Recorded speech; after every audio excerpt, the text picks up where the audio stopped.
Mon nom est Ra, et je n'apparais généralement pas dans les vidéos. J'ai toujours été une femme réservée et pieuse, mais ces derniers mois, le Seigneur a commencé à me réveiller au petit matin, et ce qu'il m'a montré a complètement changé ma vision de notre époque. J'ai dû beaucoup prier avant d'enregistrer ceci, car je sais que ce n'est pas n'importe quoi. Ce n'est ni un rêve ordinaire, ni une vision symbolique. C'est quelque chose dont Dieu veut que je parle avec urgence, et même si j'ai tremblé, j'ai obéi. Dès le début, j'ai demandé au Saint-Esprit de guider mes paroles, car ce que je vais raconter ici, ce n'est pas pour effrayer qui que ce soit, mais pour préparer ceux qui sont encore distraits. Il m'a dit que ce qui allait arriver n'est pas physique d'abord, est spirituel. Et beaucoup de gens ne sont pas prêts à ce qui va arriver. À l'aube 3 juillet 2024, alors que je priais, j'ai entendu une voix claire dire « 3 jours ». Je n'ai pas compris ce que cela signifiait, alors j'ai pris ma Bible et je l'ai ouverte à Nombre 14, 34. Il était écrit « Un jour représentera une année ». À cet instant, j'ai ressenti un frisson. Dieu m'a fait comprendre que ce qui allait arriver n'était pas seulement une question de temps chronologique, mais un compte à rebours spirituel au ciel. J'ai demandé au Père « Que se passera-t-il dans 3 jours ?» Et j'ai entendu dans mon esprit « C'est spirituel, un changement dans l'air. Des temps difficiles arrivent, mais ayez confiance en moi. » Cela m'a laissé silencieux. Les jours suivants, j'ai continué à prier. J'ai demandé confirmation, j'ai demandé des éclaircissements, car je ne voulais rien dire de moi-même. Et il m'a répondu. Le jour même. 17 juillet, j'entendis de nouveau la voix de l'Esprit qui disait « Réveille-toi, mon peuple, tic-tac ». Et puis les mots « Je détruirai l'Église ». C'en était trop. J'ai pleuré. J'ai demandé « Seigneur, comment puis-je détruire ?» Et le Saint-Esprit m'a montré qu'il ne parlait pas du bâtiment, ni des banques, mais des fausses structures qui avaient été construites en son nom. Des systèmes qui utilisent le nom de Dieu, mais nient la puissance de l'Esprit. Des églises qui ont perdu la peur, qui ont transformé le sacré en spectacle. J'ai passé des heures à pleurer sur 1 Pierre 4, 17. Car il est temps que le jugement commence par la maison de Dieu. J'ai senti un poids sur ma poitrine. Non pas de peur, mais d'urgence. C'était comme si le Seigneur me disait « J'aime mon épouse, mais je vais la purifier. » Et puis, une douce voix m'a murmuré « Sois fort, n'aie pas peur, je suis avec toi. » C'était comme si Dieu lui-même posait sa main sur mon épaule. Puis il disait « La récréation est terminée. » Je savais que c'était pour nous tous. À l'aube 27 juillet, quelque chose d'encore plus fort s'est produit. J'étais presque endormie quand j'ai entendu un bruit fort, répété 3 fois. Tic, tac, tic. Au 3e bruit, j'ai frissonné. C'était comme si le son provenait de l'intérieur de la pièce, mais aussi de ma poitrine. Et je l'ai entendu à nouveau. Je détruirai l'Église. J'ai senti un frisson me parcourir le corps. Je savais que ce n'était pas une métaphore, mais un avertissement, un appel à la purification. Dieu me montrait que la souillure spirituelle débordait et qu'il ne le permettrait plus. Après cela, j'ai commencé à percevoir le monde différemment. Le ciel semblait plus clair, mais les nuits plus sombres. Comme si quelque chose d'invisible bougeait. L'Esprit m'a fait comprendre que la lumière et les ténèbres se séparaient plus rapidement. J'ai compris que toute la création gémit et que les enfants de Dieu doivent se réveiller. Le Seigneur a dit « Soyez attentifs à ce qui change. Rien n'arrive par hasard. La nature, les saisons, même la météo. Tout vous avertit que quelque chose est sur le point de se produire. » Le lendemain matin, je pouvais encore sentir ce son en moi. Le tic-tac de l'horloge. C'était comme si le temps s'écoulait et que chaque seconde comptait aux yeux de Dieu. J'ai demandé « Seigneur, que veux-tu que je fasse de tout cela ?» Et il m'a répondu « Parlez, avertissez, conseillez, car le temps des distractions est révolu. » Je suis restée silencieuse un moment, ne sachant comment aborder un sujet aussi grave. Je ne voulais pas paraître alarmiste, mais je ne pouvais plus faire comme si de rien n'était. Alors, j'ai commencé à écrire ce que le Saint-Esprit me disait. J'ai écrit et pleuré. Les mots me sont venus comme un feu.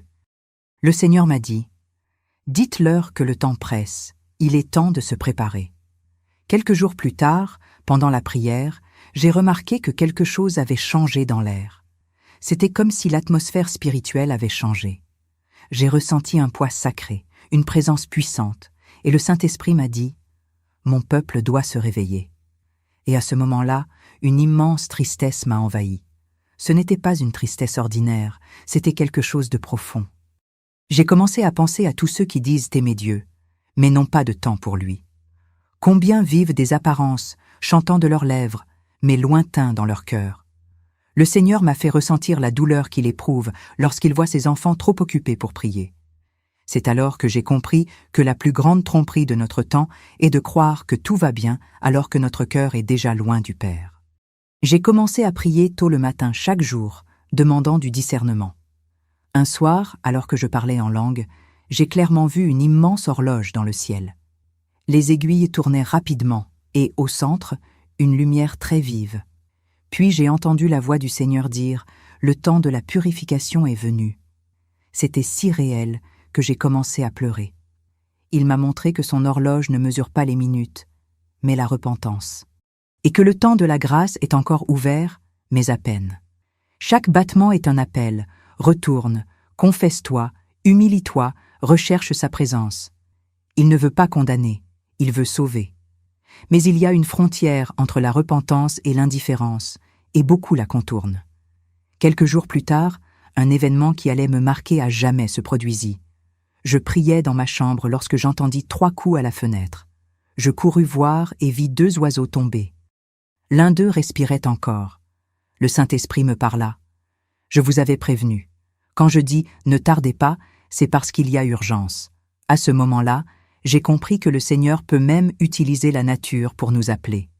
Ce fut un signe, non seulement pour moi, mais pour tous ceux qui tardent encore à changer.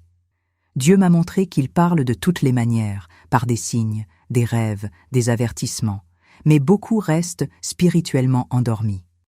Après ce jour, j'ai ressenti le besoin de partager ce message. J'ai demandé au Saint-Esprit de me guider dans mes paroles, car je savais qu'il ne s'agissait pas de popularité ou de « j'aime ». Il s'agissait d'obéissance. Le message était simple mais clair, « Repentez-vous et préparez-vous ». Il m'a montré que le jugement commencerait par la propre maison de Dieu, comme il est dit dans 1 Pierre 4, 17. Et il m'a fait comprendre qu'il ne s'agit pas de détruire le temple, mais les fausses structures. Il exposera ce qui est faux, ce qui est égoïste, ce qui est ostentatoire. Il purifiera l'épouse, non pour la punir, mais pour la restaurer. Cette nuit-là, avant de m'endormir, je priais encore et répétais « Seigneur, que dois-je faire de tout cela ?» Et j'entendis encore « Obéis » et ne dis que ce que je commande. J'ai donc décidé de l'enregistrer. J'ai décidé de tout raconter, même si je savais que certains se moqueraient. Parce que je ne peux plus cacher ce que l'Esprit dit. L'horloge spirituelle tourne, et ceux qui ont des oreilles ont besoin d'entendre. Je sais que beaucoup trouveront cela pesant, mais le plus grand fardeau serait de garder le silence. C'est pourquoi je suis ici. Pour raconter tout ce que le Seigneur m'a montré et tout ce qu'il a ordonné à son peuple de faire avant qu'il ne soit trop tard. Aux premières heures du matin 16 août, j'étais allongé, sur le point de m'endormir, lorsqu'une étrange sensation envahit la pièce.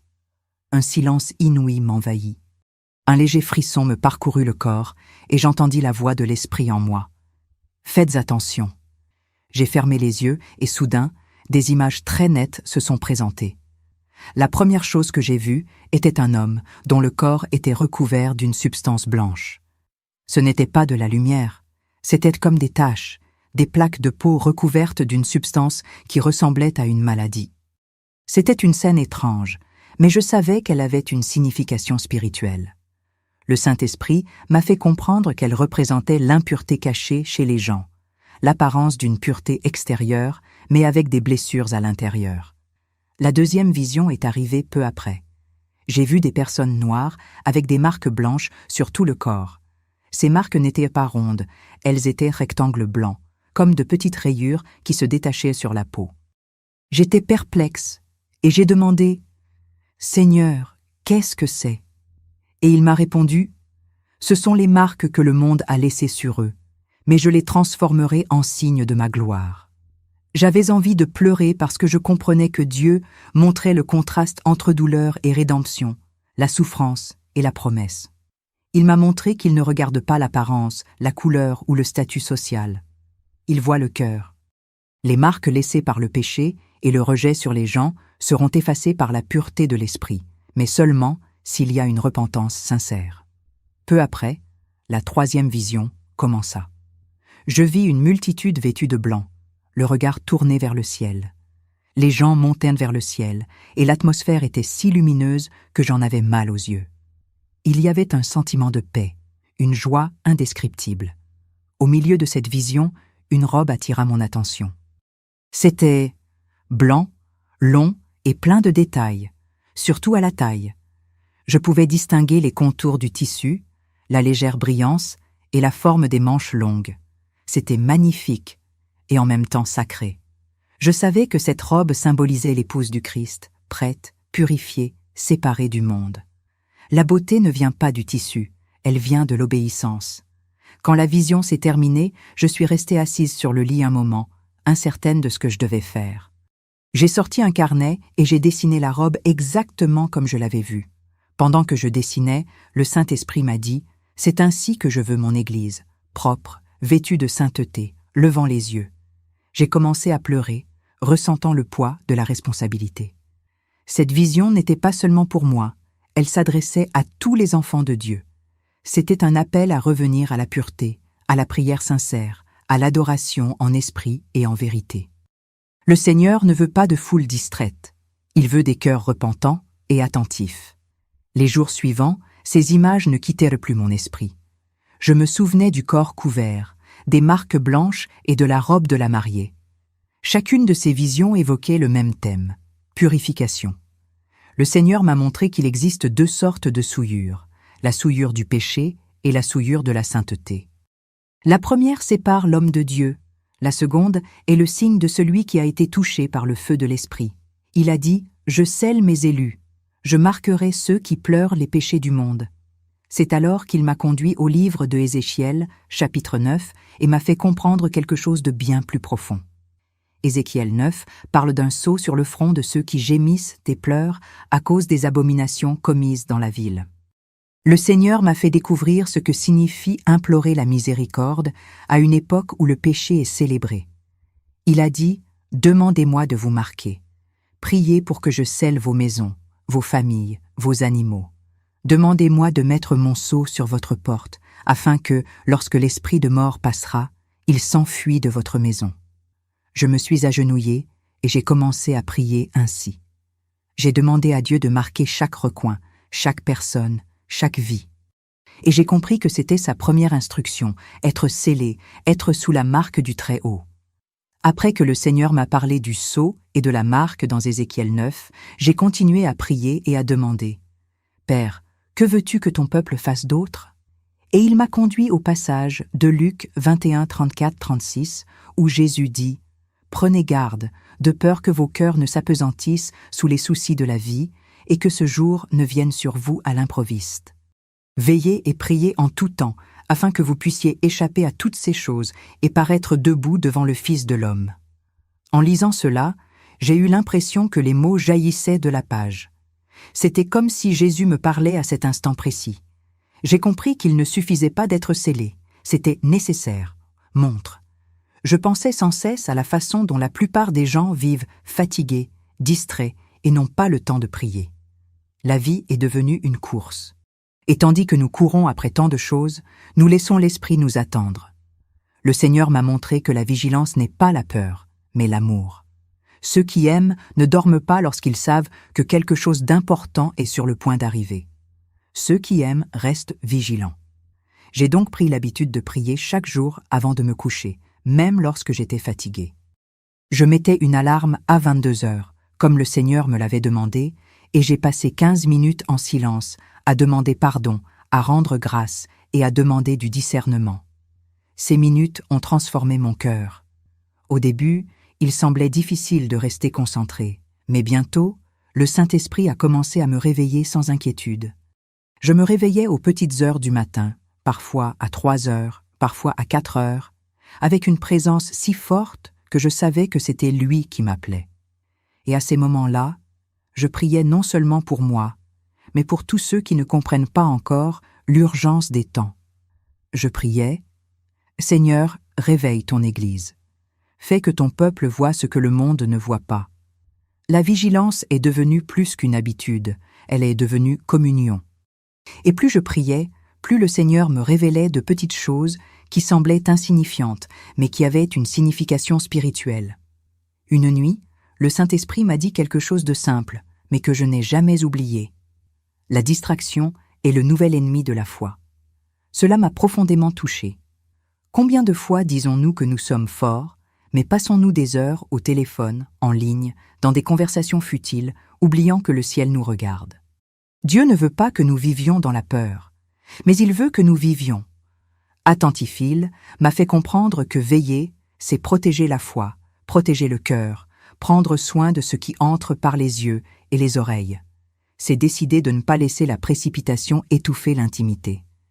Il veut des enfants qui non seulement parlent de lui, mais qui le voient écouter. Je me souviens avoir dit « Seigneur, parfois c'est dur. Le monde est bruyant. » Et il a répondu « C'est pourquoi je parle en silence. » C'est alors que j'ai appris que la prière ne se résume pas à parler, mais à écouter. Souvent, le Saint-Esprit se manifeste non pas par des cris, mais par un silence, à cet instant où le cœur s'apaise et où sa présence pénètre comme une douce brise. C'est par ce genre de prière que j'ai commencé à recevoir des instructions détaillées. Il me montrait des noms, des lieux, des situations. Parfois, c'était pour intercéder pour quelqu'un en particulier, d'autres fois pour l'avertir. Et je me contentais de les noter et d'obéir. Ces matins précoces ont changé ma vie. J'ai commencé à considérer la prière non plus comme une obligation, mais comme alliance, c'était un engagement entre Dieu et moi, comme un marié attendant sa fiancée. Puis il m'a dit « C'est ce que j'attends de mon Église, qu'elle veille et prie, afin de ne pas être prise au dépourvu. » Depuis lors, j'ai compris la deuxième instruction. Veiller, c'est rester éveillé en esprit, même lorsque le corps veut se reposer. Car celui qui veille avec le Seigneur dès le matin ne sera pas pris au dépourvu lorsque son horloge sonnera pour la dernière fois. Après des jours de prière sur ce que Dieu m'avait déjà montré, le Saint-Esprit m'a parlé à nouveau. Et cette fois, c'était quelque chose auquel je ne m'attendais pas. Je lisais le livre de Josué, chapitre 6, quand j'ai clairement senti la voix du Seigneur me dire « Dites-leur de faire la même chose. » Au début, je n'ai pas compris ce qu'il voulait dire par là. Puis, j'ai poursuivi ma lecture. Faites le tour de la ville une fois par jour pendant 6 jours, et le 7e jour, faites-en 7 fois le tour en criant fort. Je restai là, les yeux fixés sur ces mots, et l'Esprit m'expliqua « Il ne s'agit pas de murs de pierre. Il s'agit des murs spirituels qui entourent mon peuple. » Et il ajouta « Beaucoup sont coincés dans des routines vides, et le son de l'obéissance est ce qui brisera ces murs. » À ce moment-là, j'ai commencé à écrire tout ce qu'il disait, parce que je savais que ce n'était pas quelque chose de symbolique, c'était une instruction pratique. Le Seigneur m'a demandé d'encourager son peuple à faire comme Josué et son armée, mais de manière spirituelle. Il a dit « Pendant 6 jours, faites le tour du pâté de maison, de votre maison, ou même à l'intérieur de vos maisons, en silence. Ne dites pas un mot, restez en prière, mais en silence. Et le 7e jour, faites 7 tours, et au 7e tour, criez, mais criez en langue spirituelle. » J'ai été impressionné, car il m'a expliqué chaque détail. Il a dit que le cri n'était pas un son de désespoir, c'était déclaration de victoire. Le Seigneur m'a averti. L'ennemi tentera de vous distraire. Il enverra quelqu'un pour vous appeler, ce qui entraînera une interruption, mais restez concentrés. Il veut que nous apprenions à obéir sans poser de questions, comme l'a fait Josué. Au début, je pensais que ce serait difficile d'y parvenir seul, mais le Saint-Esprit m'a rappelé. L'important n'est pas de savoir qui t'accompagne, mais qui te soutient. J'ai donc commencé à m'entraîner. Les 6 premiers jours, j'ai marché en silence, ressentant simplement la présence de Dieu. Parfois, des larmes coulaient sans que je m'en rende compte. C'était comme si chaque pas était une prière silencieuse. Le silence n'était pas vide, il était empli de sa présence. Le 7e jour, après avoir terminé le 7e tour, j'ai commencé à prier en langue, guidé par l'Esprit. C'était si puissant, presque indescriptible. C'était comme si l'atmosphère avait changé, comme si l'air était devenu plus léger.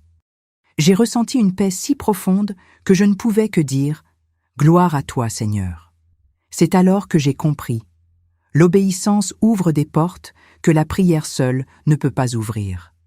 Le Seigneur veut des enfants qui obéissent à ses ordres, même s'ils ne comprennent pas pleinement pourquoi. Et il m'a dit, « Il ne s'agit pas de le faire une fois, mais de le refaire.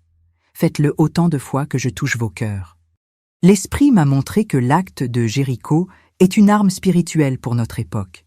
Il a dit, « L'ennemi tente d'encercler mon peuple par la peur, le doute et la distraction. Mais chaque geste est un coup porté aux forteresses invisibles. Chaque silence est un bouclier, et chaque cri en langue est une épée. » J'ai pleuré, car je n'avais jamais compris Josué 6 de cette façon. Ce n'était pas un simple rituel, c'était une stratégie divine pour la fin des temps. Dieu nous enseignait à combattre avec des armes spirituelles.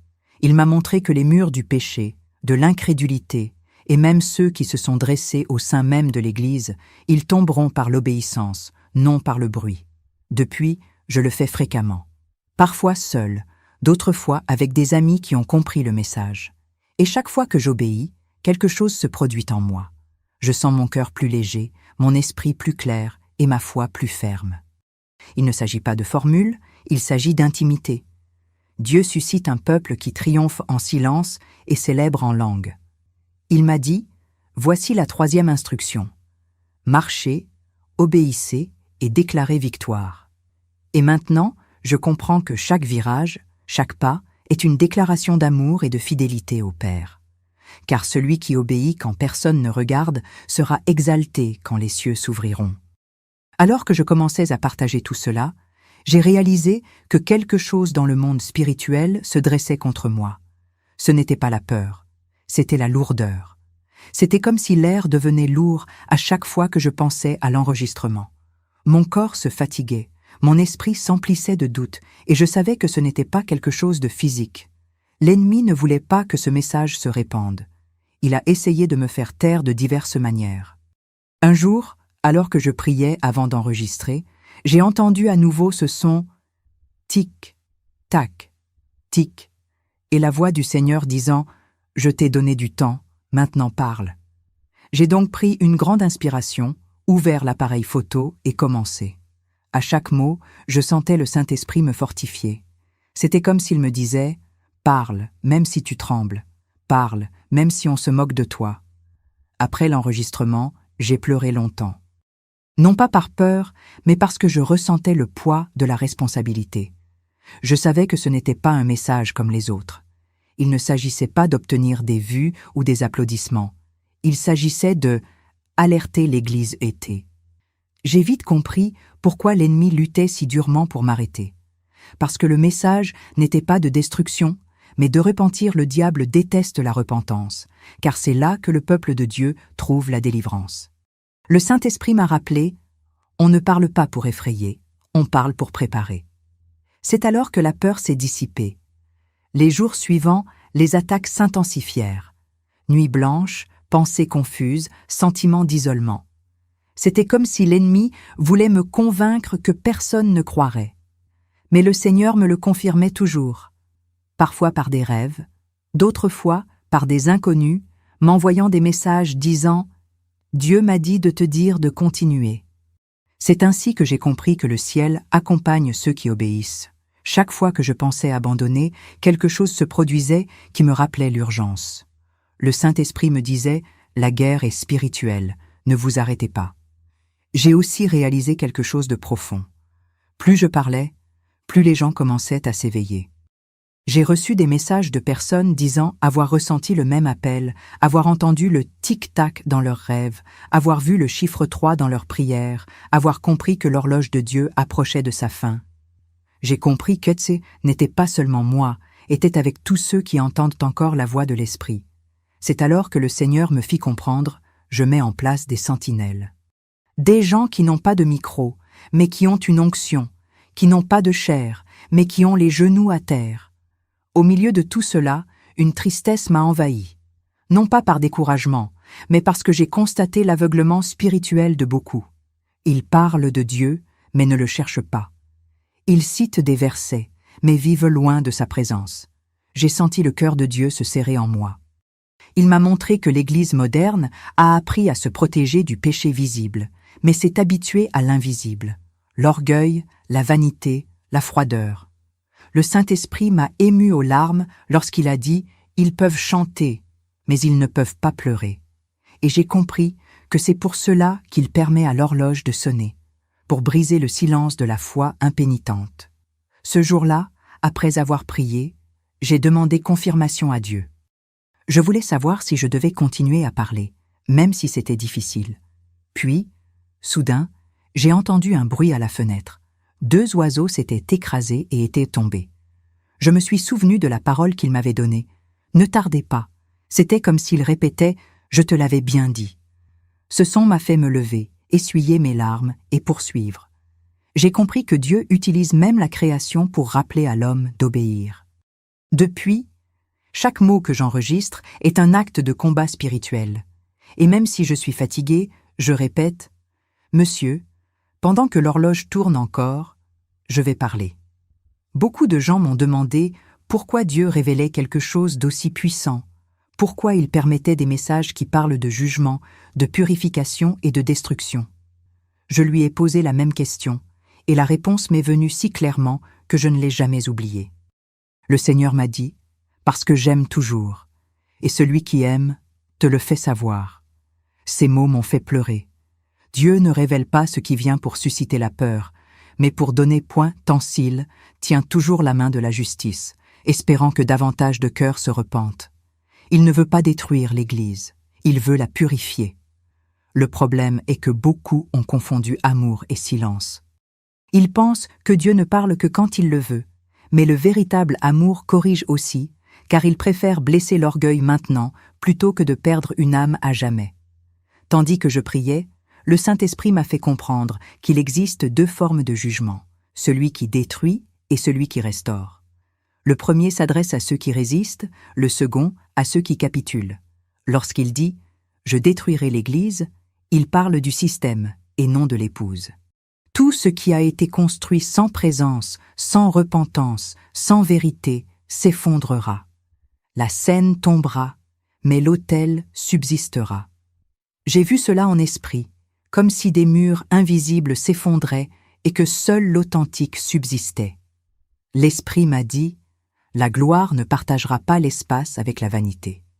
Et j'ai compris que cette purification est une miséricorde, pas une punition. Dans les jours qui ont suivi, j'ai commencé à percevoir le mot « temps » différemment. L'horloge spirituelle n'est pas faite d'heures, elle est faite de appels ignorés. Chaque tic-tac représente une occasion de revenir à Dieu, et chaque tac, un rappel que le temps n'est pas infini. Le Seigneur m'a dit « Je suis patient, mais je ne suis pas indifférent ». Il voit les cœurs qui le cherchent encore sincèrement, mais il voit aussi ceux qui ont fait de la grâce une excuse. Et par amour, il laisse le son de l'horloge s'amplifier, afin que même les sourds spirituels puissent se réveiller avant qu'il ne soit trop tard. Un matin, alors que je priais à ce sujet, l'Esprit m'a montré quelque chose de très clair. J'ai vu un vaste champ de blé. Les épis étaient presque mûrs, mais parmi eux poussaient de belles et hautes herbes. Le Seigneur m'a dit « Le temps de la moisson est proche et la séparation a déjà commencé. » J'ai compris que l'important n'est pas de savoir qui fréquente l'Église, mais qui est l'Église. La différence entre le bon grain et l'ivraie ne réside pas dans leurs paroles, mais dans les fruits qu'ils portent. Certains paraissent fidèles, mais leur cœur est distant. D'autres, silencieux et discrets, se préparent à de grandes choses. Ils distinguent les sincères des distraits. Et quand le Seigneur m'a montré cela, j'ai ressenti la paix. Paix parce que j'ai compris que le jugement qui commence dans la maison de Dieu est sa voie, sauver ses enfants, avant que le monde ne s'effondre. C'est comme un père qui crie avant que son fils ne tombe du bord. C'est une correction, pas une punition. Il m'a dit, si je ne le corrige pas, je le laisserai tomber. Et l'amour de Dieu ne permet pas que nous perdions. Ainsi, lorsque je parle de jugement, je ne parle pas d'une destruction aveugle, mais d'un acte de miséricorde. Il nous appelle à nous rapprocher. Le son de l'horloge est celui de la patience de Dieu qui achève son dernier tour avant le début de l'éternité. Depuis, ma prière a changé. Avant, je demandais à Dieu d'avoir pitié du monde. Maintenant, je lui demande de commencer par moi. Car j'ai compris que si le jugement commence dans la maison de Dieu, il commence aussi dans mon cœur. Je prie chaque jour, « Seigneur, purifie-moi avant que le temps ne s'arrête. » Et il répond toujours de la même manière, « Humiliez-vous, et je vous soutiendrai. » Voilà ce qu'il attend de nous tous, humilité, repentance et vigilance. Car le temps des distractions est révolu. Et tant qu'il en est encore temps, chaque mot, chaque larme, chaque prière a de la valeur à ses yeux. Les jours suivants, le Seigneur a commencé à me montrer quelque chose d'encore plus douloureux. J'ai vu, en prière, plusieurs églises pleines de monde, mais vides de présence. Il y avait de la musique, des sons, mais aucune rupture. Le Saint-Esprit m'a fait ressentir ce qu'il ressent lorsqu'il entre dans ces lieux et ne trouve pas d'espace. Il m'a dit « Il chante sur moi, mais il ne me parle pas. » Ces paroles m'ont brisé le cœur. La froideur spirituelle ne se manifeste pas lorsque quelqu'un quitte l'Église, mais lorsque l'Église s'éloigne de Dieu. J'ai vu des responsables prêcher avec autorité, mais sans onction. J'ai vu des cœurs qui connaissent le verset, mais qui ne connaissent pas l'amour. Et Dieu m'a fait comprendre que c'est la maladie la plus silencieuse qui soit, apparence de foi. J'ai commencé à le remarquer partout. On parle facilement de Dieu, mais peu vivent ce qu'on dit. C'est comme si le nom de Jésus était devenu une habitude. Et l'Esprit m'a dit, quand mon nom devient une coutume, mon pouvoir est retiré. J'ai ressenti un frisson, car j'ai réalisé qu'il ne partait pas par colère, mais par rejet. Il ne reste pas là où il n'est pas le bienvenu.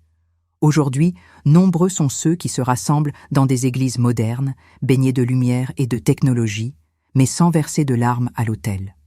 Le bruit des cœurs brisés a été remplacé par celui des distractions. Et j'ai pleuré, car j'ai compris que le Saint-Esprit est attristé et que peu de gens s'en rendent compte. Un jour, lors d'une veillée, l'Esprit m'a dit quelque chose que je n'ai jamais oublié. Ils ont appris à chanter, mais ils ont oublié de pleurer. Je me suis agenouillée et j'ai demandé pardon. J'ai ressenti le poids de la gloire et la douleur de l'abandon spirituel. Le Seigneur m'a montré que sa présence ne dépend pas de la taille du temple ni du talent des musiciens, mais de la sincérité du cœur. Il a dit « Je cherche toujours ceux qui m'adorent en esprit et en vérité, mais il en reste peu. » C'est là que j'ai compris que beaucoup sont encore dans l'Église, mais qu'ils ne sont plus en communion. Ils sont trop occupés à sauver les apparences, à essayer de prouver quelque chose que le ciel ne leur a jamais demandé. À partir de ce jour, j'ai commencé à prier différemment. Je ne priais plus pour le réveil dans la foule, mais pour le réveil dans mon cœur, car le Saint-Esprit me l'a montré. Avant que le feu ne descende sur l'Église, il doit brûler à l'intérieur de chaque personne. Le réveil ne commence pas sur scène, il commence par la repentance. Le Seigneur m'a dit « Je ne veux pas d'églises remplies de voix, je veux des églises remplies de larmes. » Et cela m'a marqué. J'ai commencé à prier, lui demandant de purifier non seulement les chairs, mais aussi les intentions. Car le Saint-Esprit ne visite pas les représentations, il demeure dans l'abandon. Un matin, le Seigneur m'a fait ressentir une profonde douleur, non pas physique, mais spirituelle. Il m'a dit « Le péché ne m'aliène pas autant que l'indifférence. » Et j'ai compris. Il y a des gens qui tombent et se repentent, et Dieu les relève. Mais d'autres s'habituent à la distance, et c'est la pire forme d'aveuglement. L'indifférence est la glace qui éteint le feu de l'esprit. Et c'est pourquoi l'horloge de Dieu tourne, pour réveiller les cœurs avant qu'ils ne se figent complètement. Il frappe toujours à la porte, réclamant toujours de l'espace, mais beaucoup ne le remarquent pas. L'horloge est une grâce, c'est un avertissement.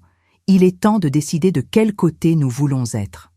Après cette révélation, l'Esprit m'a demandé d'intercéder pour les pasteurs, les responsables et les ouvriers. Il m'a dit « Il y a beaucoup de personnes fatiguées, blessées et d'autres perdues dans leur propre vanité. » Et j'ai commencé à prier pour eux, car je sais que l'ennemi attaque d'abord ceux qui sont en première ligne. J'ai demandé à Dieu de les purifier, non pas pour les exposer, mais pour les restaurer.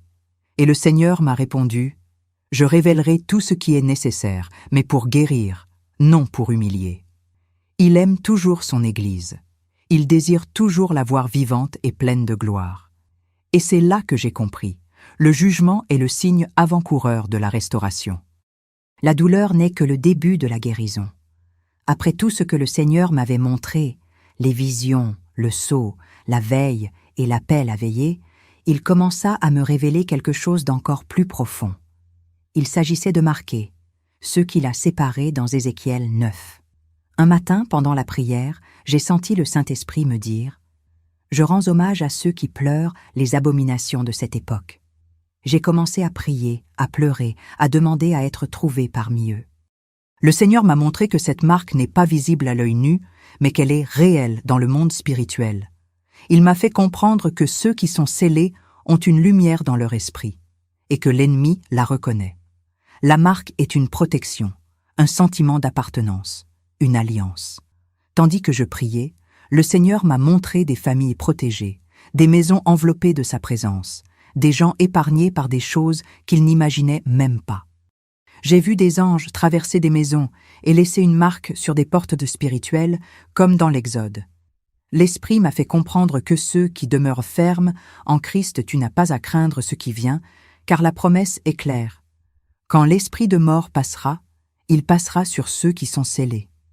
J'ai beaucoup pleuré, car j'ai compris que le sceau ne s'obtient pas par des efforts humains, mais par un repentir sincère. Il m'a dit, ce ne sont pas ceux qui sont parfaits qui sont marqués, mais ceux qui sont brisés. Le Seigneur m'a aussi montré qu'il y a un mouvement invisible. Cela se produit maintenant, et peu de gens le remarquent.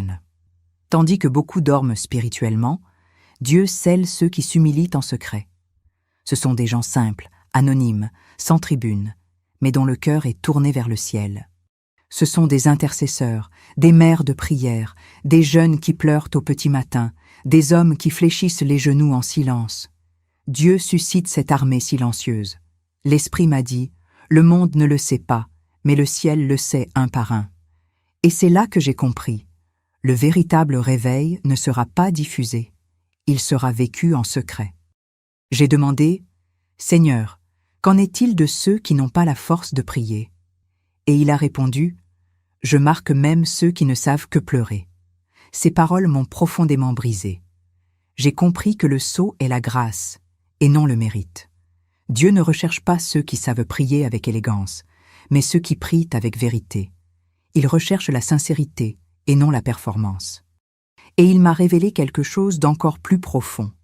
Beaucoup seront épargnés, non pas parce qu'ils sont forts, mais parce qu'ils ont été trouvés en pleurs. Il a dit, « Quiconque s'humilie maintenant sera épargné plus tard. » Et j'ai compris que le sceau est la réponse du ciel à la repentance de la terre. Après cette révélation, j'ai commencé à prier différemment. Je ne prie plus seulement pour des bénédictions, mais pour marque, je prie pour que le Seigneur marque mon foyer, ma famille, mon cœur. Je prie pour qu'il marque chaque frère qui garde la foi, même épuisé. Et chaque fois que je prie ainsi, je ressens une paix indescriptible. C'est comme si le temps s'arrêtait un instant, comme si Dieu me rappelait « Il est encore temps, mais le temps presse ». Et cette phrase résonne en moi chaque jour. Non pas pour m'effrayer, mais pour garder mon âme éveillée. Aujourd'hui, quand je regarde tout ce que le Seigneur m'a montré, je comprends le but. Ce n'était pas pour me donner un sentiment de grandeur, ni pour me faire peur. C'était pour appeler les gens à la présence Dieu marque, purifie et réveille son épouse. Et tant que le temps presse, il y a de l'espoir. Le message est simple mais urgent, repentez-vous, veillez et obéissez. Le temps des distractions est révolu. Et si je suis ici, c'est parce qu'il m'a demandé de vous avertir. Il est encore temps d'être scellé, mais le temps presse. Que celui qui a des oreilles entende ce que l'Esprit dit à l'Église.